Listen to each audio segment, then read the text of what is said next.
Hello children, this is CBSE grade 10 sectors of Indian economy part 3.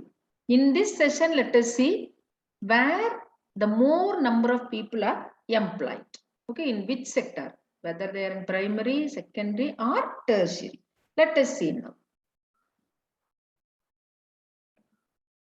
See the graph. So we had seen in the previous session itself, during the 1970s, more than 65% of people had been engaged in primary sector.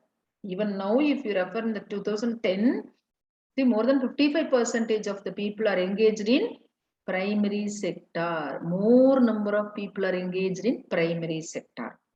And second, tertiary. Even though the number of persons engaged in secondary and tertiary had been increased, still more number of people are engaged in primary, that is agriculture sector. Why is it so? Let us see. See, there has been a change in GDP. We have seen that the tertiary sector contributes more to the GDP, secondary sector contributes more to the GDP when compared to primary. But where more number of people are engaged? In primary only. Even though it contributes less to the GDP, more number of people are engaged in primary sector. Why is it so? See, why? Even though, see, why there is a similar shift has not taken place? Because not enough jobs were created in the secondary and tertiary sectors. Even though the production had been increased in secondary and tertiary sectors, employment opportunities had not been increased.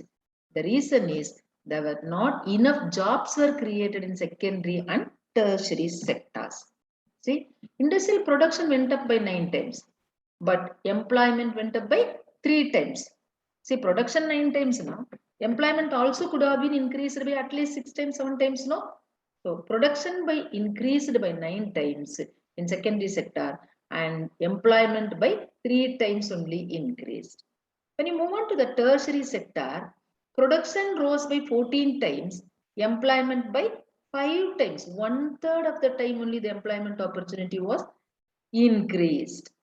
That is why we are telling that because not enough jobs were created in secondary and tertiary sectors.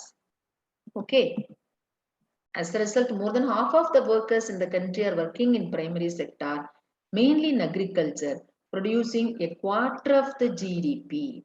In secondary and tertiary sectors, 3/4 of the people, 3/4 of the produce, but they have employed less than half of the people.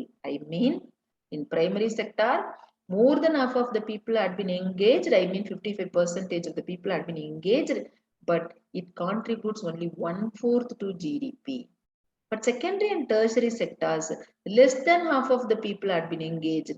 They contribute 3/4 of the GDP. Why is it so? According to the production, employment opportunities also could have been increased. No, that did not happen. It means workers in agriculture are not producing.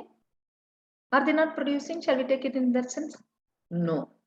They are able to work, they are ready to work, but they were not given the work according to their capacity.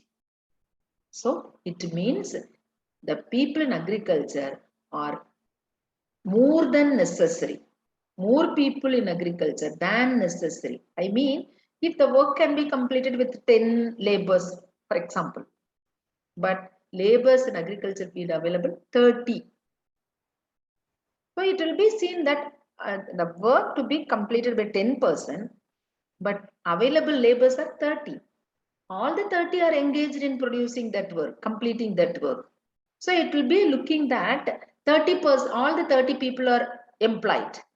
But in fact, it's not true. So all the 30 people are underemployed.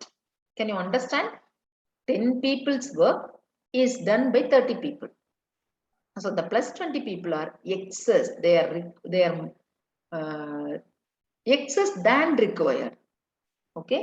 So even if you remove a few people out, see, I told you, 10 people's work is done by 30 people. Even if you remove 20 people, the 10 people will complete that work. The production will not be affected.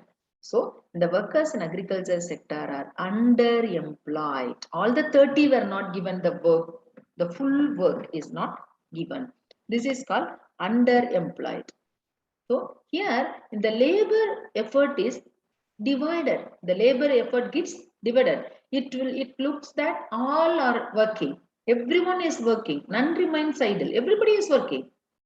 Because if the work to be completed in 8 hours by 10 members, all the 30 members will be working by 2 hours or 3 hours. Okay.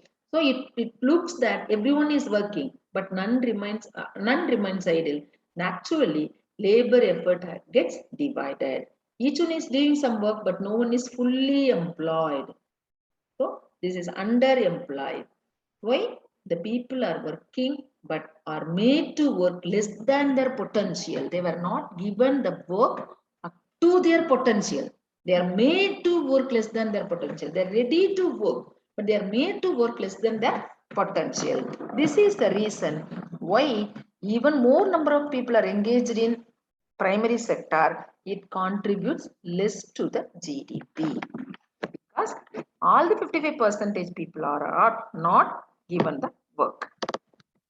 This kind of underemployment is hidden. It looks that all are employed but not fully employed.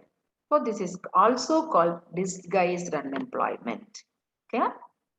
Now let us see, most people are employed in primary but are underemployed. Okay. So what is the conclusion? More number of people are engaged in primary sector, but they are all underemployed. Okay. Let us stop with this. Next session, let us see how to create more employment opportunities. Suggestions to create more employment opportunities.